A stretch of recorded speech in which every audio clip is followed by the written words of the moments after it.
Pamela Johnson greeted Manhattan the way a strategist greets a chessboard, alert, unsentimental, already 3 moves ahead. Her pre-dawn run along the East River ended with a sprint she refused to time. Competing with herself was cleaner than competing with people. In her apartment, spare and luminous, every object had a job: color-coded binders for case notes, a corkboard of handwritten maxims, document everything, silence is not consent, a drawer of polished maple puzzle boxes she solved when problems grew noisy. Pamela worked as a senior risk analyst for Bridge and Mason Capital, where she specialized in smoke, the faint irregularities in workflows, invoices, and temperaments that warned of fire.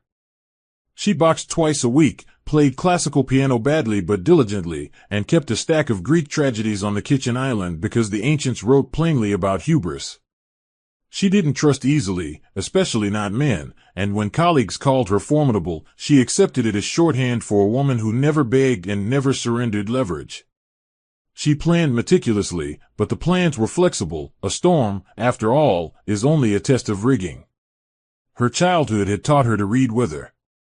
Robert Johnson, her father, a retired Navy legal officer turned civics teacher, believed in ritual, Sunday pancakes, Saturday garage cleanouts, and the ethic of finishing what you start. Elaine, her mother, a librarian with a laugh like wind chimes, curated their Boston home by seasons: autumn for Austen, winter for Dickens, spring for new voices, and coaxed Pamela into book clubs where words became maps for life. A teenage bout of pneumonia left Elaine fragile for a year. 12-year-old Pamela learned pharmacy schedules, insurance forms, and the gravity of a signature. Responsibility settled on her shoulders without complaint. She captained debate, repaired a neighbor's misfiring typewriter for fun, and saved allowance in a ledger so tidy it could have been audited. As a graduate student at Columbia, she volunteered at a women's shelter on weeknights, brewing tea and crafting step-by-step checklists for strangers in crisis. Later, she built a private spreadsheet titled Solace, logging donors and microgrants she intended to formalize one day. Hobbies became disciplines: calligraphy for focus, rock climbing for deliberate risk, long urban walks for pattern finding. Even her friendships were chosen with care. Juliet Snow, a sharp-witted designer she'd met in a Columbia lobby during a fire alarm, remained the one person Pamela would text at 2 a.m. for an honest read. At Bridge and Mason, Pamela's job was to notice what others narrated away.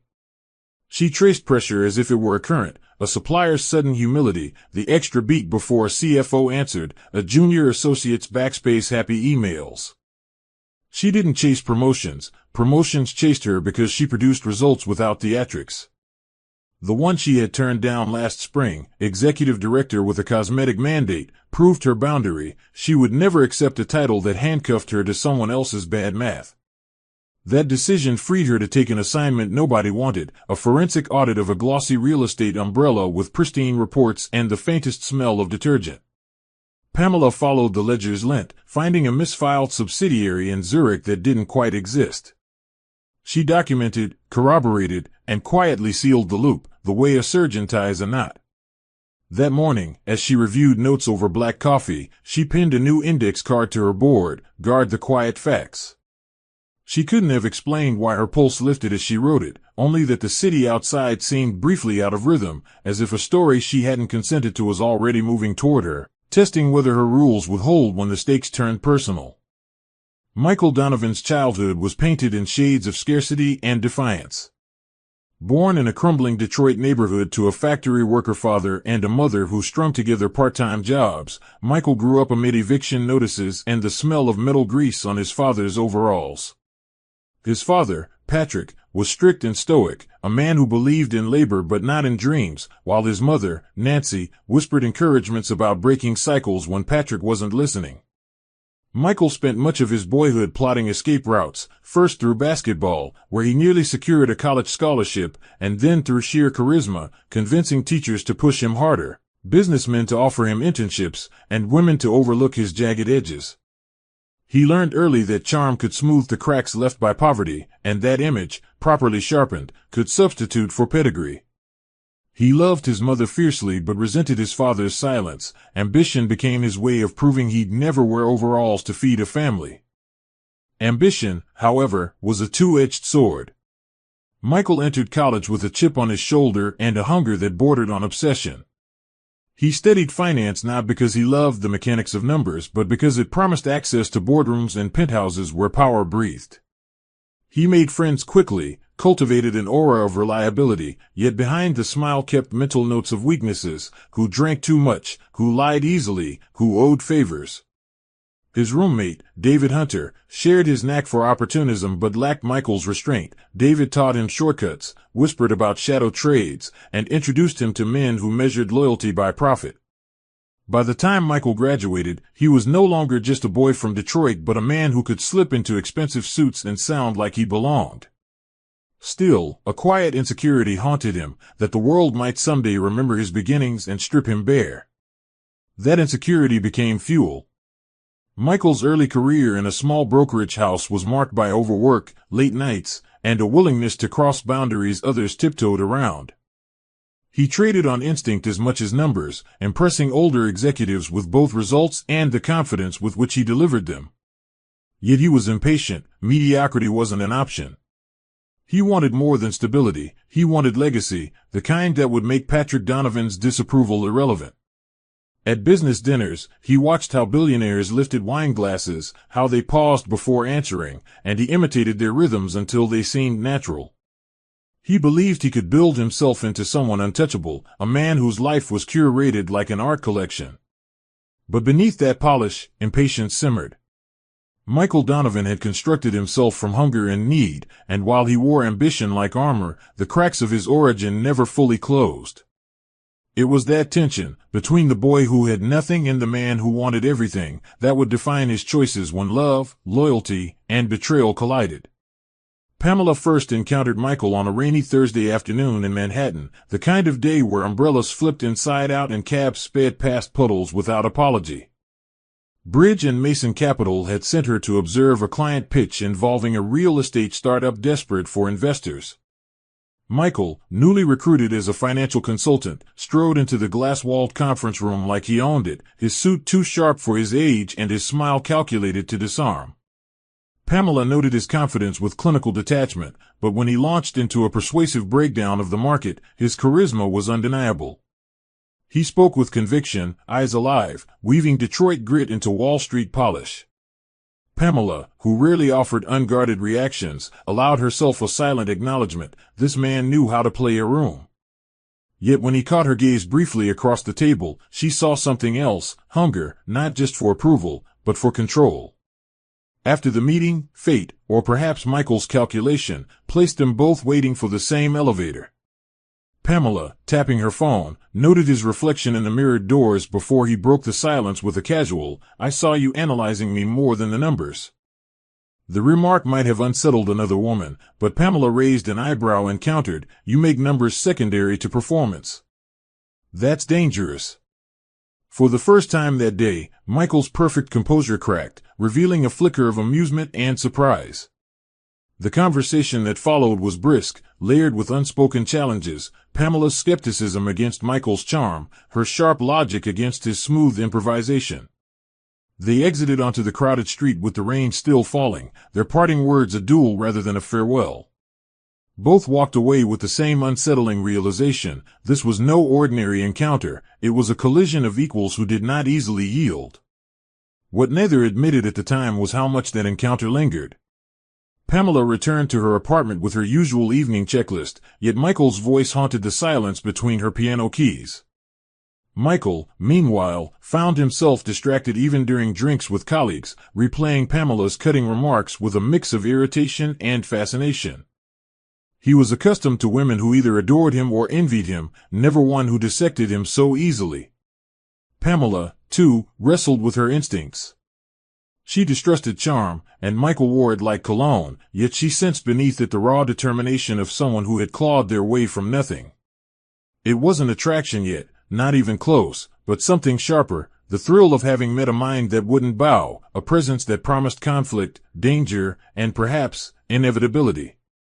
Neither knew then that their paths, already aligned by ambition and circumstance, were curving toward a bond as powerful as it was precarious. Their second meeting wasn't orchestrated by business but by chance, though both would later question whether fate had been meddling. Pamela had agreed to attend Juliet Snow's gallery showcase in Brooklyn, more out of loyalty than interest in modern art. Juliet's work, full of sharp lines and moody textures, reflected Pamela's guarded essence in surprising ways. As Pamela moved between canvases, a familiar voice broke her focus. "I never took you for the gallery type." Michael stood behind her, glass of wine in hand, his smile disarmingly casual. Juliet, who loved meddling in Pamela's social life, nearly squealed at the coincidence. Michael's presence, polished yet unforced, slipped past Pamela's usual defenses. He was still annoyingly self-assured, but there was a warmth tonight that hadn't been present in the boardroom. As they walked the gallery, surrounded by Juliet's art and chatter, Pamela allowed herself a laugh, rare, brief, but genuine, while Michael found himself oddly invested in hearing her unfiltered thoughts. Over the weeks that followed, Michael pursued Pamela with a persistence she secretly admired but refused to admit. He invited her to small networking events, cleverly disguising dates as professional obligations. Pamela countered by testing him with blunt questions, trying to gauge whether his charm hid instability. Slowly, his backstory emerged, growing up in Detroit, watching his parents struggle, vowing never to remain trapped by circumstance. Pamela, who valued resilience above all else, recognized something of herself in that hunger. Juliet noticed the shift immediately, Pamela staying out later, speaking of Michael with irritation that barely veiled curiosity. Their interactions weren't smooth romances, they were sparring matches that left each of them slightly breathless. Michael was learning to appreciate a woman who didn't melt at his words, while Pamela found herself intrigued by a man who didn't run from her sharp edges. Love didn't descend like lightning, it grew from friction, striking slowly until it sparked. Still, their bond wasn't without shadows. Pamela's father, Robert, distrusted Michael almost instantly, claiming his ambition outpaced his integrity. Elaine, however, softened, charmed by Michael's efforts to help her carry boxes during a visit. Pamela herself wavered between doubt and desire, her instincts warning her while her heart dared her to risk trust. Michael, though genuinely drawn to her, was already beginning to wrestle with the twin urges that defined his life, the longing for stability and the thirst for conquest. To Pamela, his ambition looked like drive. To Michael, her skepticism was a challenge worth conquering. Together, they created a rhythm both volatile and intoxicating, a fragile equilibrium that promised either greatness or destruction. What neither knew was that Juliet, ever observant, kept her distance not out of disinterest but because she saw something neither of them wanted to admit yet, two strong forces colliding, destined to either build an empire or shatter each other in the attempt. The engagement was as calculated as it was romantic. Michael proposed at the top of the Rockefeller Center, the Manhattan skyline blazing with 1,000 lights beneath them. Pamela, who despised public spectacles, had expected something private, but Michael's flair for grandeur demanded an audience, even if that audience was a scattering of tourists. When he knelt, the diamond sparkling against the city night, Pamela hesitated for a heartbeat that felt like an eternity. Then she accepted, not because she was swept away but because she believed she could build something stable with him. Juliet, the first person Pamela called afterward, screamed into the phone with excitement, while Robert Johnson sat in his study that evening staring at the engagement announcement with furrowed brows. "He's too polished," he told Elaine, who tried to soothe him, insisting Pamela wasn't a woman easily fooled. Still, Robert's doubts lingered like smoke, even as the Johnson family was swept into wedding preparations. The wedding planning was a battlefield of opinions. Pamela wanted elegance without excess, a reflection of her practical nature, while Michael lobbied for opulence to showcase his arrival into elite society. Juliet, appointed maid of honor, mediated with sarcasm, while Pamela's cousin Emily Carter took notes with the zeal of a project manager. Family tensions simmered. Robert refused to allow certain distant relatives he viewed as opportunists, while Michael pushed to invite a circle of new business acquaintances Pamela barely knew. The compromise was uneasy, a blend of Pamela's understated taste and Michael's hunger for spectacle. The bridal gown, minimalist silk with clean lines, contrasted sharply with the venue, an extravagant ballroom lined with crystal chandeliers. Pamela's instincts twitched at the contradictions. Her life was rooted in balance, but Michael seemed determined to prove something to the world through excess. On the wedding day, the ceremony unfolded like a performance crafted to impress. Pamela, radiant yet composed, walked down the aisle with her father, his hand firm but reluctant, his eyes studying Michael as if daring him to falter. Michael, waiting at the altar, looked every bit the man who had fought his way to this moment, confident, sharp, almost gleaming under the lights. Vows were exchanged, promises sealed with a kiss, and applause thundered as the couple was pronounced husband and wife. Yet even amidst the applause, Pamela's sharp mind catalogued details, Michael's lingering glance toward a group of businessmen in the front row, the satisfied smile that wasn't just about love but victory. She told herself not to overthink, it was her wedding day.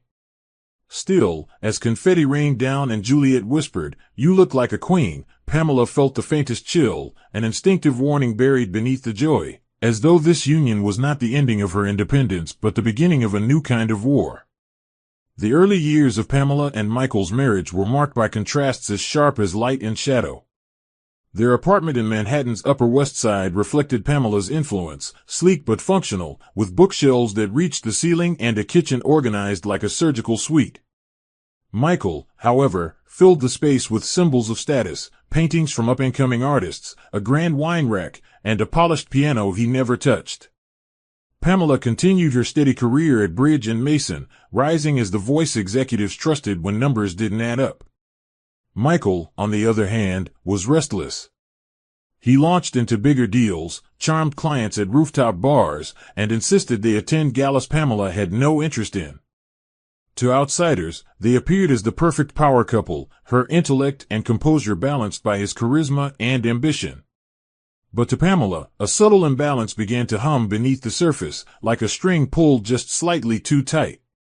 Pamela remained committed to nurturing their home, refusing to let ambition swallow their private life.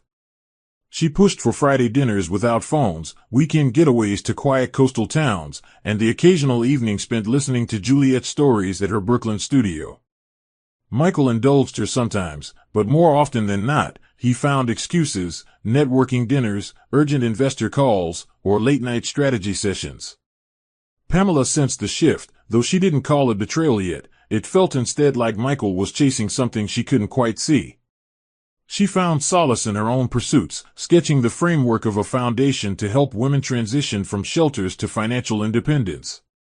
Juliet encouraged her relentlessly, while Emily offered legal insights over coffee meetups.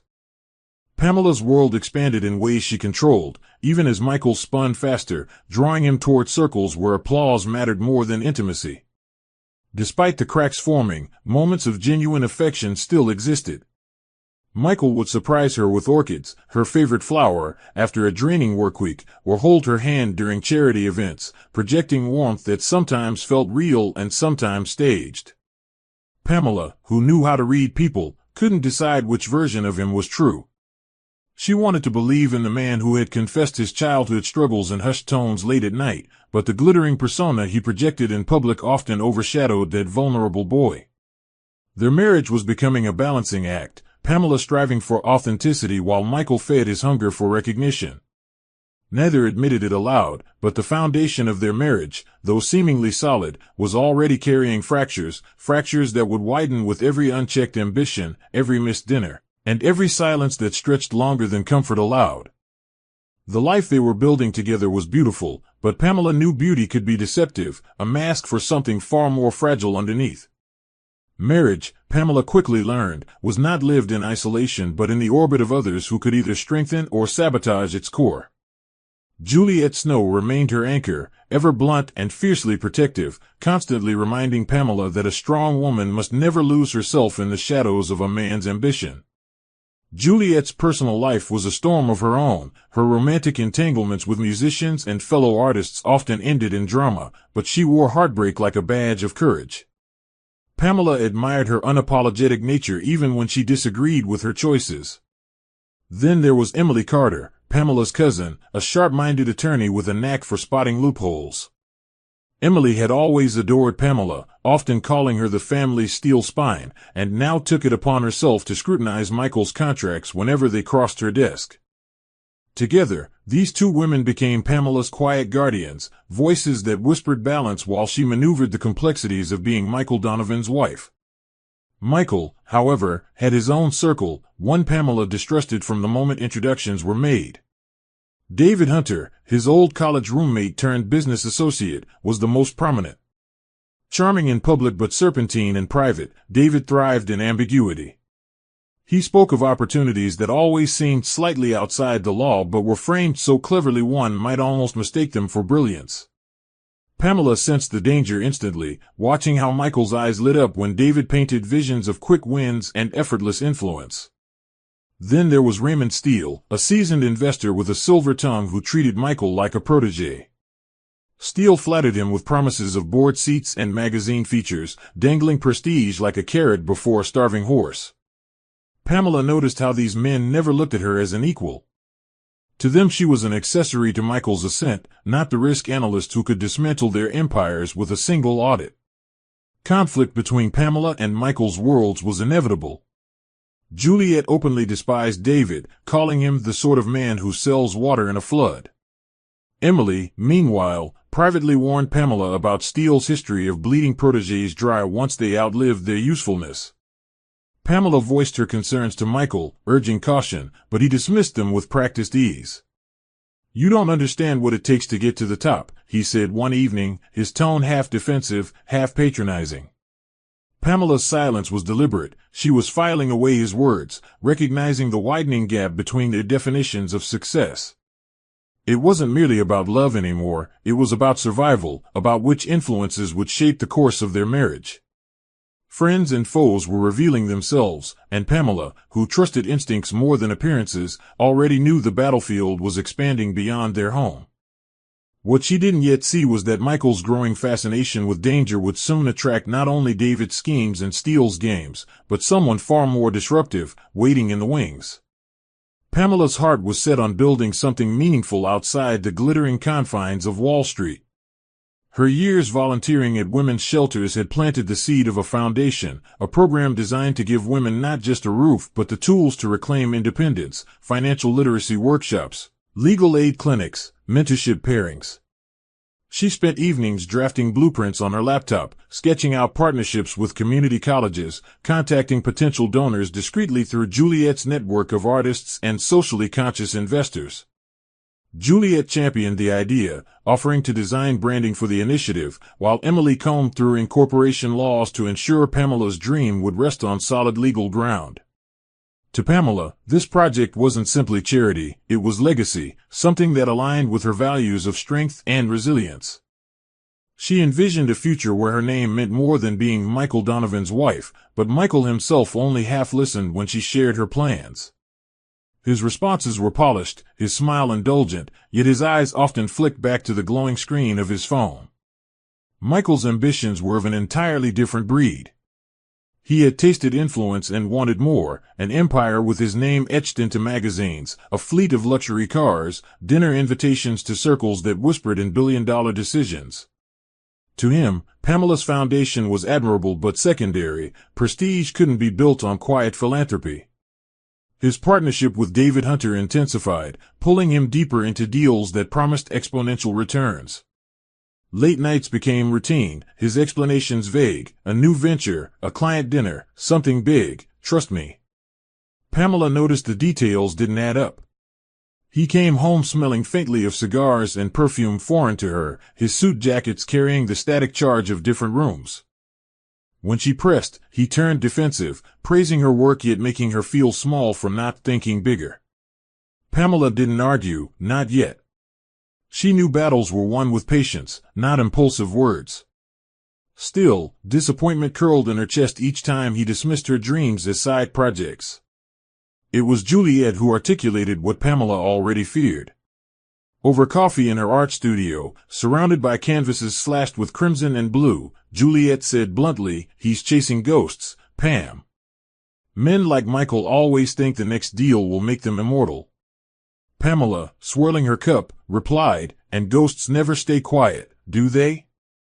Though her tone was calm, her mind churned. She wasn't weak, she wasn't blind, she was mapping the dissonance between her steady vision and Michael's ravenous climb. Meanwhile, Emily offered a lawyer's perspective, warning Pamela that Michael's financial maneuvers might leave her entangled legally if things soured. Pamela listened, logged every word, but spoke little of her fears. She wasn't ready to admit the scale of disappointment gnawing at her marriage. Instead, she worked harder on her foundation, driven not only by compassion but by an unspoken instinct that one day, it might be her lifeline against the storm she felt building around Michael. The Donovan household, once full of the hopeful energy of a young marriage, had begun to shift into something colder and more calculated. Pamela kept the home orderly, meals prepared with care, and routines designed to hold them together, but Michael's restlessness was beginning to seep into every corner of their life. He spent less time in their apartment, more time in penthouse boardrooms or at private dinners that Pamela rarely received invitations to. When he did return, his presence filled the space like a storm, his phone buzzing with endless notifications, his eyes distracted, his tone sharp when Pamela asked questions. The distance wasn't just physical, it was emotional, a creeping gap that widened each week. Pamela noticed the smallest things, his tendency to dismiss her insights, his forced laughter at jokes she didn't understand, the way he carried himself with the entitlement of someone chasing approval from faceless crowds. It wasn't love she questioned yet, but priority. Arguments began to emerge in subtle but cutting ways. Pamela would suggest a quiet evening together, and Michael would counter with, "Do you know what I risk by saying no to these dinners?" She would mention her foundation plans, and he'd mutter, "That's sweet, Pam, but we need real moves right now." The word struck sharper than he realized, belittling the dreams she was nurturing. One evening, Pamela confronted him more directly, asking, "At what point do we live our life instead of performing for others?" Michael, glass of scotch in hand, smirked and replied, "This is our life, survival at the top isn't optional." Pamela turned away, hiding her clenched fists, unwilling to give him the satisfaction of seeing her crack.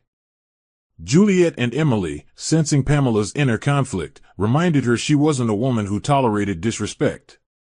Pamela listened, nodding, but chose silence for now, letting Michael believe she was compliant while inside she was filing each slight as evidence. The real fracture appeared during a weekend family visit. Robert Johnson, still unconvinced about Michael, observed him scrolling through emails during dinner while Pamela carried most of the conversation with her parents. Afterward, Robert pulled Pamela aside and said firmly, "A man who doesn't sit at his own table is sitting at another." The words echoed in Pamela's mind long after they drove back to Manhattan. Michael, oblivious, boasted about a potential European expansion with David, already imagining himself shaking hands with investors in Zurich. Pamela stared out the window, her face unreadable, but her thoughts sharp. The tension at home wasn't merely about absence, it was about alignment. She could feel Michael drifting toward a world of greed and shadows, and though she hadn't voiced it yet, she knew, if he continued down this path, their marriage would eventually ignite into a battle of wills. And Pamela, unlike most, didn't lose battles. Pamela had always prided herself on instinct, the kind that warned her long before evidence arrived. It began subtly, a restlessness in her chest when Michael offered explanations that felt rehearsed. His late-night returns, once sprinkled with affectionate gestures, now carried the scent of foreign colognes and unfamiliar perfumes. At first, she considered whether paranoia had crept in, but Pamela was not a woman prone to unfounded suspicion. She lived in data, in patterns, and Michael's behaviors were no longer random, they were deliberate deviations. He avoided eye contact when she asked where he had been, overcompensated with exaggerated stories of investors and long dinners, and grew irritated when she pressed further. The man she had fallen for, once vulnerable enough to confess his scars from Detroit, now seemed like an actor reciting lines in a poorly rehearsed play. Pamela's awakening wasn't emotional, it was forensic. She began noticing timestamps on receipts, the sequence of emails he claimed to send, even the discrepancies in the tone of his texts. The facts, laid side by side, told a different story than his words. Juliet was the first to notice Pamela's sharpened demeanor. Over wine at her apartment, Juliet remarked, "You've got that look again, the one you had in grad school when you knew someone was plagiarizing but they hadn't figured out you were 2 steps ahead." Pamela smirked, swirling her glass, and replied, "Michael thinks he's clever, but clever men always underestimate quiet women." Juliet, protective as ever, urged her not to let emotions cloud her strategy, but Pamela shook her head. This wasn't about heartbreak or betrayal, it was about survival. Pamela knew men like Michael. They believed ambition excused everything, even the erosion of love and loyalty. But what Michael hadn't accounted for was that Pamela had ambitions of her own, not for wealth or power in the way he chased it, but for control of her own destiny. She refused to let anyone dismantle what she had built. The more Michael's lies stacked up, the clearer Pamela's path became. She would not confront him in anger, not yet. She would gather, she would calculate, and when the time came, she would strike. Her awakening also shifted how she viewed her foundation project. What began as an act of compassion now doubled as a symbol of independence, proof she could thrive with or without Michael. She doubled down on her plans, meeting with Emily more often, consulting Juliet for branding designs, and secretly reaching out to potential donors. Every late-night call Michael made, every meeting he vanished into, Pamela mirrored with her own quiet empire building. But while Michael built castles in the air, Pamela was laying bricks on the ground. In her solitude, she rediscovered herself, the fighter who had carried her mother's health crisis as a girl, the strategist who uncovered fraud at Bridge and Mason, the woman who had never once begged for anyone's approval. Michael's arrogance was fueling her resolve, and though he couldn't see it yet, Pamela was no longer the wife waiting at the door. She was the storm behind it, silent for now but gathering force, prepared to unleash herself the moment the balance tipped too far. This was no longer about suspicion, it was about inevitability. Charlotte Price's entrance into the Donovan story was not loud but deliberate, like the first crack of ice before it splits an entire lake. Born in San Diego to a mother who modeled in her youth and a father who disappeared before her 5th birthday, Charlotte learned early that survival depended on presentation. Beauty became her currency, and she invested in it carefully: ballet lessons, fashion internships, cosmetic surgery paid for by an older patron. But beneath the glamour was a woman who hated dependence. Charlotte studied marketing at UCLA, discovering she had a gift not just for aesthetics but for persuasion. She worked briefly for a luxury lifestyle magazine before quitting to become a brand consultant for high-profile clients. Her job was to make men with money look like gods in glossy spreads, and it was in this world of curated illusions that she thrived. Yet Charlotte's hunger was never satisfied. She wanted more than to accessorize someone else's empire. She wanted a throne of her own, and she was willing to take it from anyone careless enough to leave it unguarded. Her path crossed with Michael Donovan's at a charity gala in Manhattan, an event meant to raise funds for a hospital wing but, in truth, designed as a networking carnival for the city's elite. Charlotte, hired to assist with image consulting for one of the donors, spotted Michael across the room before he even noticed her. He radiated exactly the type of energy she fed on: restless, ambitious, eager to be admired. Their first conversation was seamless. Charlotte complimented his rising influence in financial circles. Michael returned the flattery with practiced ease, but underneath the charm, something ignited. Michael saw in her not just beauty but a mirror of his own hunger, someone who understood ambition dressed as elegance. Charlotte saw in him the potential for access, prestige, and a stepping stone into rooms even she hadn't breached yet.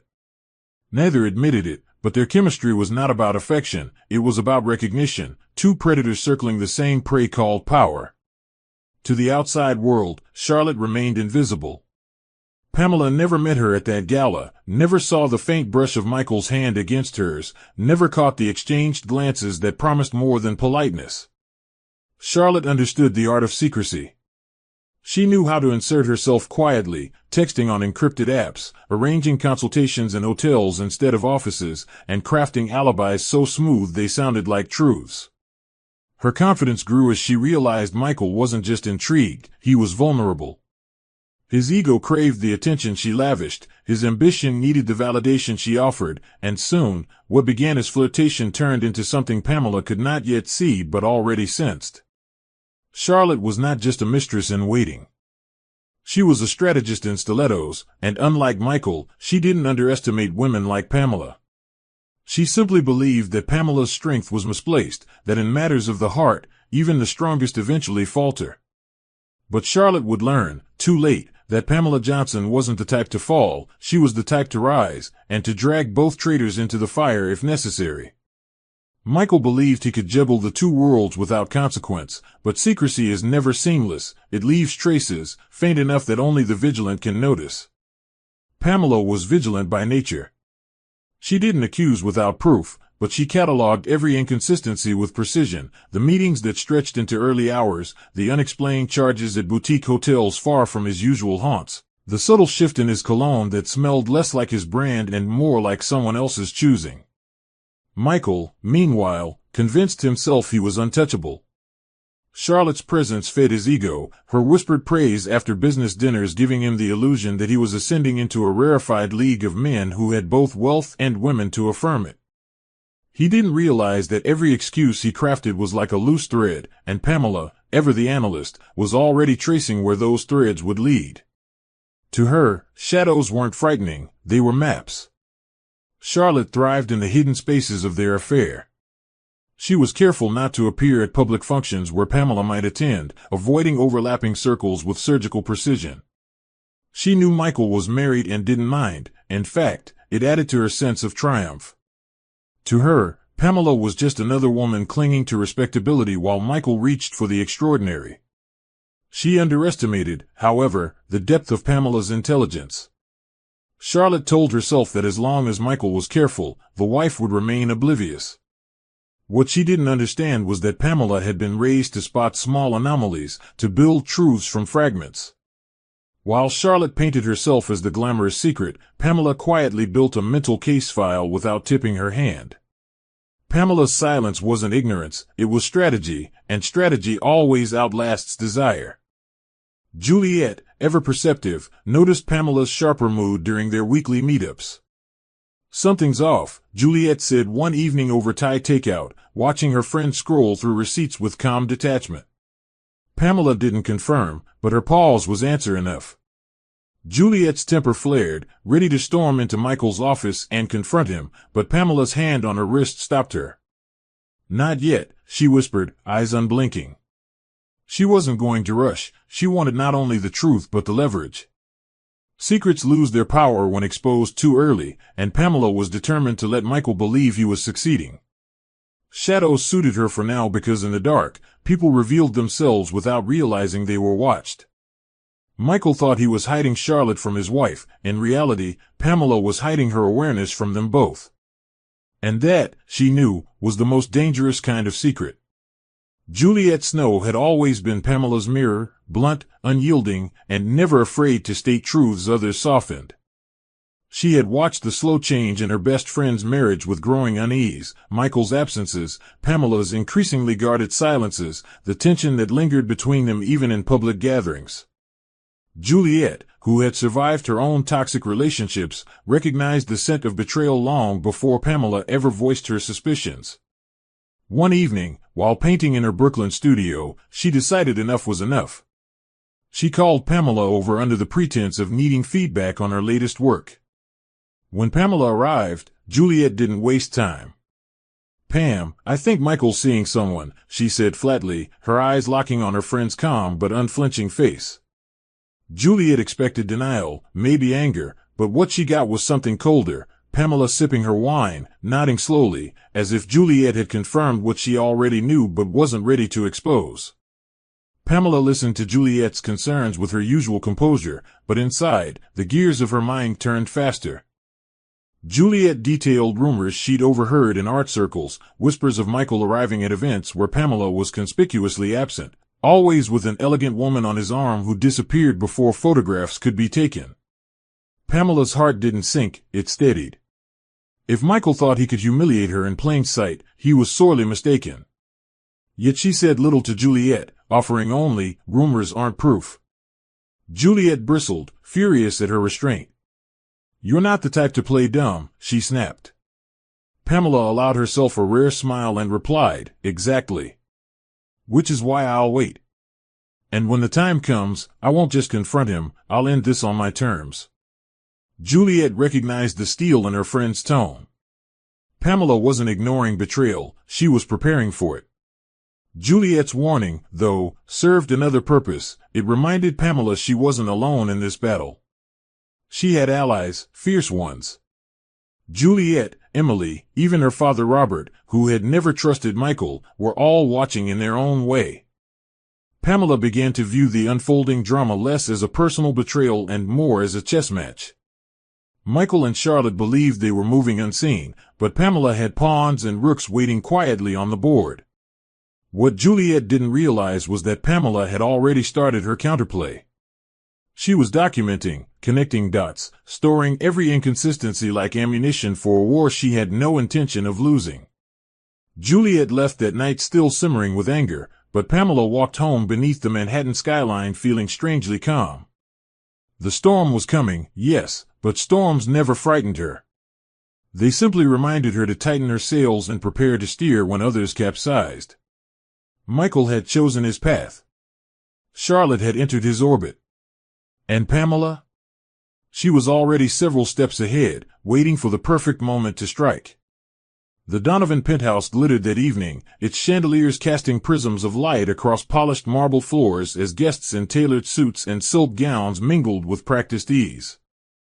Michael had insisted on hosting a dinner party for investors, brushing off Pamela's suggestion to keep it intimate. He wanted spectacle, the kind of evening where whispers of his name would echo through boardrooms for weeks. Pamela played the part of the gracious hostess, her emerald dress commanding attention without effort, her poise impeccable as she welcomed each guest with warmth and precision. Yet behind her calm exterior, she was studying, observing every detail, the way Michael's eyes darted toward the entrance too often, the extra glass of wine poured discreetly at the far end of the bar, the tension in his shoulders when her father Robert arrived unannounced. Pamela knew the evening wasn't just about business, it was a stage where secrets would inevitably stumble into the light. As the courses unfolded, lobster bisque, lamb shank, delicate soufflés, Pamela noticed Michael excusing himself more than once, slipping away for whispered phone calls that stretched too long. Juliet, ever protective, leaned close at one point and murmured, "He's nervous about something." "Watch him." Pamela already was. Near the end of dinner, when toasts were made, Michael raised his glass with a confidence too forced. His words praised his unshakable foundation at home and the supportive wife who made everything possible. The guests applauded, charmed by his performance, but Pamela's lips curved into a restrained smile. She heard the falseness in his tone, the rehearsed cadence of a man performing loyalty rather than living it. It wasn't humiliation she felt, but confirmation. Michael was hiding something, and tonight he'd almost let it slip. She locked eyes with Juliet, who gave her a silent nod. Pamela's patience was nearing its limit, but she wasn't ready to explode. She was still gathering. The true revelation came not from Michael, but from a careless whisper. While moving between tables, Pamela overheard David Hunter chatting with Raymond Steele, their laughter lowered but not low enough. "She nearly caught them last week," David muttered, "but Michael swears he's got it under control." Steele chuckled, adding, "As long as he keeps Charlotte under wraps, his wife won't sniff a thing." Pamela's pulse didn't quicken, nor did her hands tremble. Instead, her mind sharpened, each syllable catalogued. Charlotte. The name was no longer a rumor or suspicion, it was fact, gift-wrapped and delivered at her own dinner party. Pamela returned to the table with her smile unbroken, pouring wine as if nothing had shifted, but inside, the strategist in her snapped into place. She now had a name, a focus, and soon she would have proof. The game had changed, and unlike Michael and Charlotte, Pamela knew how to win without anyone ever realizing she'd been watching all along. Tonight had not exposed her weakness, it had confirmed her strength. Pamela didn't confront Michael immediately after the dinner party. Confrontation without strategy was weakness, and weakness was something she never tolerated in herself. Instead, she became deliberate, shifting her routine in subtle ways that Michael didn't notice. She left work slightly earlier on some days, under the guise of meeting Juliet, but in reality, she followed the trails Michael left carelessly behind, credit card receipts tucked too quickly into drawers, calendar reminders that vanished from his phone yet still synced to their shared server, whispers from acquaintances who owed Pamela favors in exchange for her past assistance. The name Charlotte Price became more than a whispered rumor, it was a pattern, one Pamela traced until it crystallized into undeniable truth. She located Charlotte's consulting firm, confirmed her client lists, and found gaps that aligned perfectly with Michael's mysterious absences. Each discovery hardened Pamela's resolve. She wasn't just preparing for betrayal anymore, she was preparing for war. The turning point came one evening when Michael returned home later than usual, tie loosened, face flushed not from exhaustion but exhilaration. Pamela, seated at her desk with her foundation documents spread before her, asked a simple question: who is Charlotte Price? The silence that followed was louder than any accusation. Michael froze, his eyes widening for a fraction of a second before the mask of composure returned. A consultant, he said smoothly, too quickly. Pamela's gaze didn't waver. Then why do her appointments align with every lie you've told me for the last 6 weeks? For the first time since she had met him, Michael's confidence cracked into something sharper, defensiveness edged with fear. He muttered excuses about business, about optics, about her overthinking. Pamela didn't raise her voice. She simply said, "You're insulting my intelligence. Don't." And then she returned her eyes to her papers, as if dismissing him entirely. That night, Pamela lay awake not in despair but in clarity. Her suspicions were now proof, her instincts validated. Michael was betraying her, not just emotionally, but strategically, attempting to dismantle the foundation of trust while preserving the image of a perfect marriage. Charlotte wasn't merely a distraction. She was a co-conspirator in Michael's unraveling ambition. Pamela realized she could no longer wait passively. Waiting had given her enough information to build her arsenal, but patience without action would only embolden them further. This was her breaking point, the moment she understood that survival alone wasn't enough, she had to reclaim control. The woman who once believed in compromise now understood the necessity of decisive moves. Michael thought he was playing a game of secrecy, Charlotte thought she was the invisible victor. What neither realized was that Pamela had already stepped into the role of hunter, and soon, both of them would understand what it meant to underestimate the strength of a woman who refused to be broken. The battle lines were drawn, and Pamela was ready to strike. Pamela woke the next morning with a clarity that bordered on ruthless calm. She had spent too long letting Michael's shadow games unfold while she quietly observed from the sidelines. That chapter of silence was closed. As she brewed her coffee, her mind moved with the precision of a tactician reviewing maps before battle. Every lie he had told her, every whisper she had overheard, every receipt, call log, and careless remark, she now arranged them into a strategy. Pamela wasn't a woman who begged for love or sought pity, she was a woman who built and defended empires.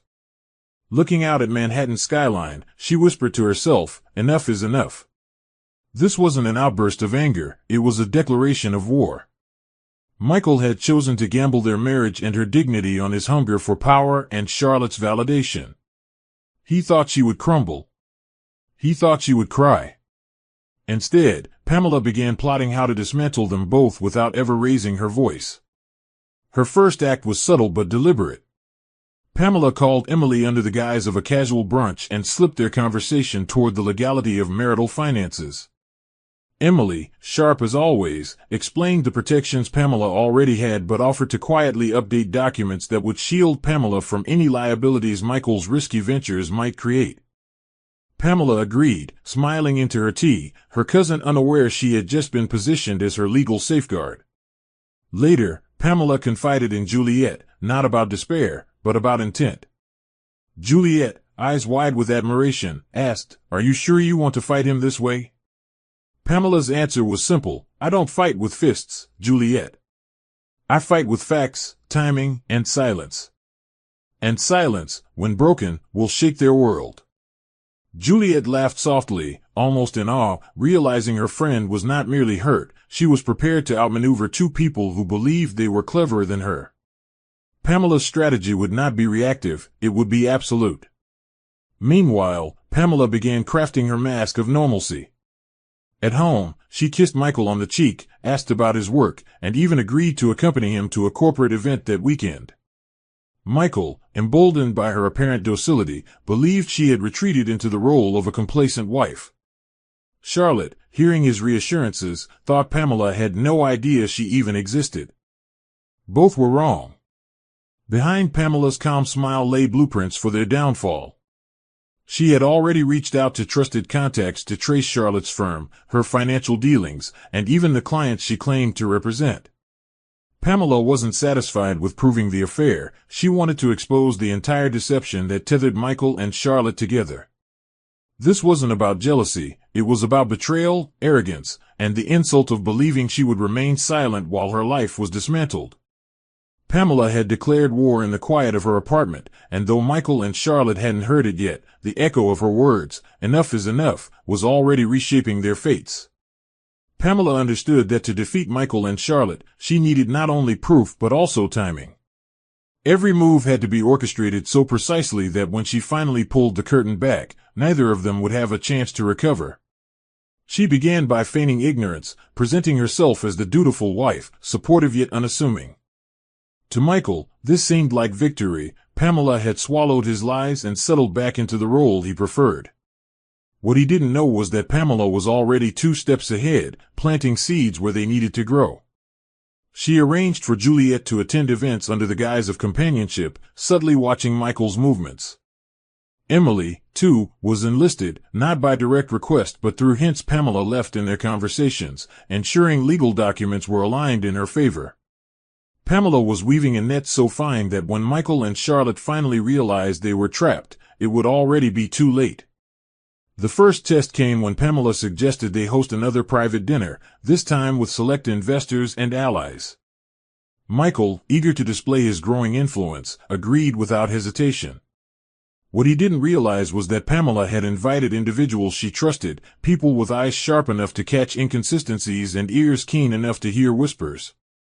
During the evening, Pamela played the part of the proud wife, smiling at Michael's boasts, laughing at his anecdotes. But she also arranged seating carefully, Michael near a guest who happened to be an acquaintance of Charlotte's from Los Angeles, Juliet close enough to catch reactions, Emily quietly observing every detail. When Michael excused himself for one of his habitual calls, Pamela noted the time, later matching it against Charlotte's online activity logs she had obtained through a discreet source. Each layer of deception was being documented, each inconsistency archived. Pamela wasn't just collecting evidence, she was building a narrative, one that would reveal not only an affair but a betrayal of both business and trust. Charlotte, meanwhile, began growing careless. Believing Pamela oblivious, she started pushing Michael toward bolder decisions, new investments under her firm's consultation, financial shifts that Pamela detected instantly in their shared accounts. Pamela allowed it, never blocking the transactions, because exposure was her goal, not prevention. In private, Juliet fumed, urging Pamela to confront them, but Pamela's response was always the same, not yet. The louder the silence, the harder the fall. And so she let them believe they were safe, even as she crafted the walls that would close around them. The trap wasn't designed to reveal itself quickly, it was meant to suffocate slowly, to make Michael and Charlotte realize only at the very end that they had been playing a game where Pamela wrote the rules. For now, Pamela's face remained serene, her words soft, her posture calm. But beneath the surface, her mind was a storm sharpening into a blade, and soon, that blade would cut through their illusions with ruthless precision. The night Pamela chose to reveal her hand was one neither Michael nor Charlotte could have anticipated. Michael had insisted they attend a lavish networking gala at the Waldorf, eager to showcase his growing empire and introduce Pamela as his flawless accessory. Charlotte, reckless now with overconfidence, maneuvered herself into the same event under the guise of consulting for another guest's firm. Pamela, however, had engineered every detail. She had arranged for Juliet and Emily to attend, along with a handful of allies who owed her favors, journalists, investors, and even a quiet detective who specialized in corporate fraud. The ballroom glittered with champagne flutes and violins, but beneath the elegance, Pamela was coiling her strategy tighter. She appeared radiant and calm, her emerald gown shimmering under chandeliers, her smile concealing the storm that was about to break. She was no longer simply enduring betrayal, she was about to expose it on her own terms. The revelation unfolded with surgical precision. As Michael delivered his speech, boasting of his commitment to integrity and vision, Pamela raised her glass and interrupted with a voice steady enough to silence the room. Integrity, she repeated softly, is a curious word. I wonder if our guests here tonight would agree with how you and Charlotte Price define it. The name alone froze Michael mid-sentence. All eyes shifted, whispers rippling through the room as Charlotte stiffened across the hall. Pamela didn't shout, she didn't weep, she simply unveiled a series of documents Juliet discreetly handed her, receipts, photos, digital logs tying Michael's finances to Charlotte's firm, their late-night meetings disguised as business. The evidence wasn't just about infidelity, it was about corruption, misused funds, and deception. Gasps rose, camera phones lifted, and Michael's carefully constructed image cracked apart in seconds. Pamela didn't need to accuse, she had already proved. What made the moment devastating wasn't only the exposure but Pamela's composure.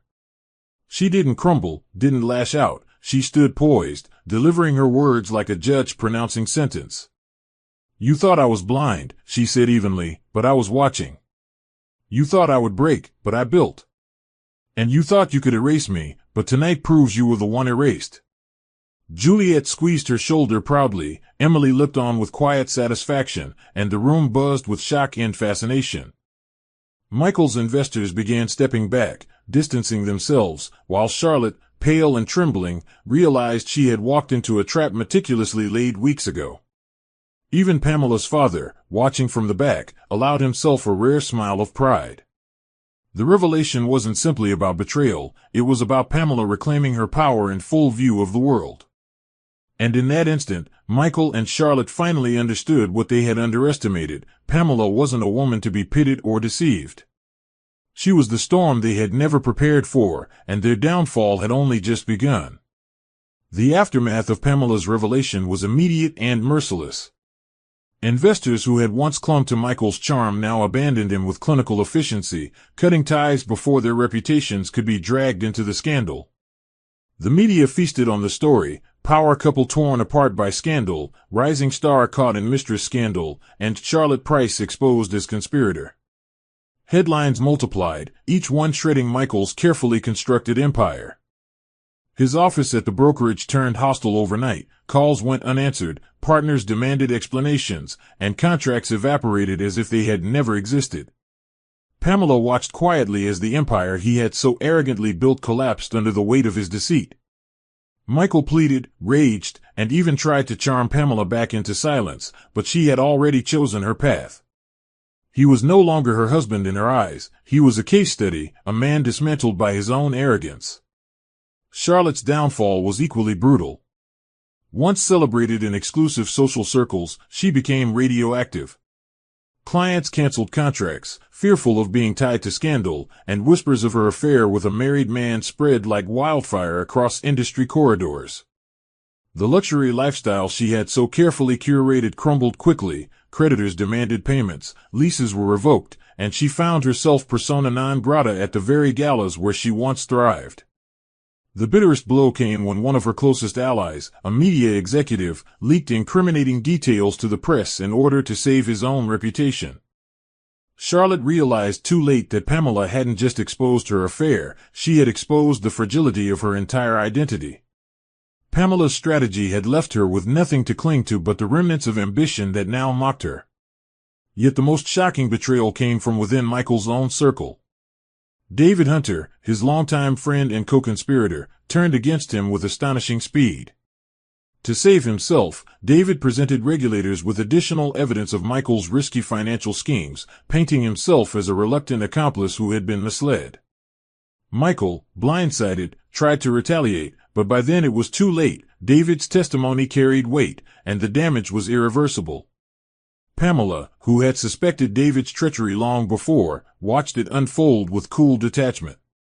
This was the final nail in Michael's coffin, and it hadn't even required her hand.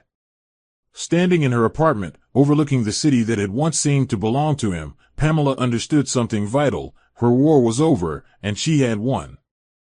Not through rage, not through tears, but through patience, precision, and an unshakable refusal to be silenced. Michael and Charlotte had tried to erase her, but in the end, it was their names that became synonymous with ruin. Pamela Johnson, unbroken, stood at the center of it all, calm, fierce, and finally free. Pamela's life after the storm unfolded with a quiet strength that was more powerful than any headline. She no longer carried the weight of Michael's deception on her shoulders, nor did she waste time replaying Charlotte's smug smiles in her mind. Instead, she poured herself into the foundation she had dreamed of for years. With Juliet's creative brilliance designing its public image and Emily's legal acumen ensuring airtight operations, the Solace Initiative was officially launched. Its mission was clear: to help women transition from survival to stability, giving them tools to rebuild without fear of being overshadowed or silenced. The foundation became her true legacy, and unlike Michael's hollow empire, it was built on authenticity and compassion. Donations poured in, not out of pity but respect for Pamela's resilience. The same city that once whispered about scandal now celebrated her as a force of empowerment, a woman who had turned betrayal into a movement that uplifted others. Michael, meanwhile, had vanished into obscurity. Reports surfaced of him attempting to rebuild in smaller markets, his name greeted not with admiration but suspicion. Pamela didn't follow his descent closely. He was no longer her responsibility, only a reminder of a past chapter that had sharpened her. Charlotte drifted even further into the shadows, her name reduced to gossip fodder at parties she could no longer enter. Pamela's victory wasn't just in watching their downfall, it was in choosing not to let their destruction define her future. She refused to be trapped in the identity of the betrayed wife. She was now the architect of her own empire. Her evenings were filled with strategy sessions for the foundation, art shows with Juliet, family dinners where her father finally smiled with pride, and quiet moments where she allowed herself to breathe freely again. What startled even Pamela was how liberating the end had been. She had feared that discovering betrayal would break her, but instead, it clarified her strength. She had outsmarted, exposed, and dismantled two people who underestimated her, not by shouting but by standing tall when it mattered most. Enough is enough had not only been a battle cry, it became her philosophy. She no longer gave energy to people who sought to diminish her.